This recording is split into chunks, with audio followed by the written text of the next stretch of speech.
আজি মুখ্যমন্ত্ৰীৰ লগত ভিডিঅ' কনফাৰেন্সত কি আলোচনা হৈছে আৰু কি পদক্ষেপ লোৱা হৈছে সেই বিষয়ে আপোনালোকে জানিব পাৰিব। বিশেষকৈ তিনিটা মেইন বিষয় লৈ আজিৰ এই ভিডিঅ' কনফাৰেন্সত আলোচনা হৈছে।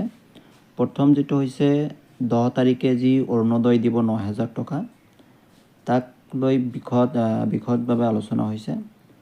আৰু দ্বিতীয়টো হৈছে আপোনালোকে চাইছে যে অহা 12 তাৰিখে যি LP আৰু UPৰ 4,500 পদৰ যেহেতু নিযুক্তি দিব, এপইণ্টমেণ্ট লেটাৰ ডিষ্ট্ৰিবিউশ্যন তাৰে আলোচনা হৈছে। লগতে আলোচনা হৈছে মুখ্যমন্ত্ৰীৰ আত্মনিৰ্ভৰ অসম অভিযান আঁচনিৰ যিসকলে চিলেকশ্যন নাপালে তেওঁলোকলৈ।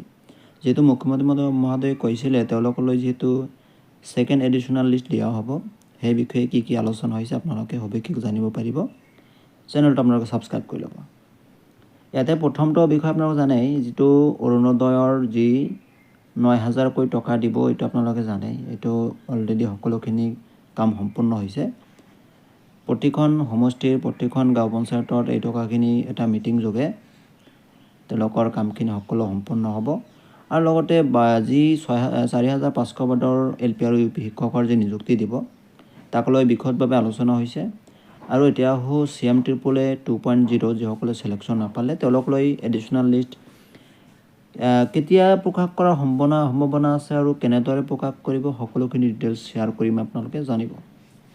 প্ৰথম কথা হৈছে ইয়াতে চিলেকশ্যন পোৱাৰ কেণ্ডিডেট মানে আপোনালোকে যদি চিলেকশ্যন পাব বিচাৰে, মেইন যিটো সেইটো হৈছে আপোনালোকে ইয়াতে আপোনাৰ চিভিল স্ক'ৰ, মেইন কাৰণ যিটো হৈছে চিভিল স্ক'ৰ। ইয়াতে যিহেতু বহুতেই ইয়াতে চিলেকশ্যন হোৱা নাই, সেইকাৰণে যিসকলৰ চিভিল স্ক'ৰ ভাল আছে, যিসকলৰ ভাল আছে আৰু কিমান ভাল মানে আপোনালোকে জানে, প্ৰায় 700ৰ পৰা 800ৰ ভিতৰত থকা মানে চিভিল স্ক'ৰ ভাল বুলি আমি ক'ব পাৰোঁ।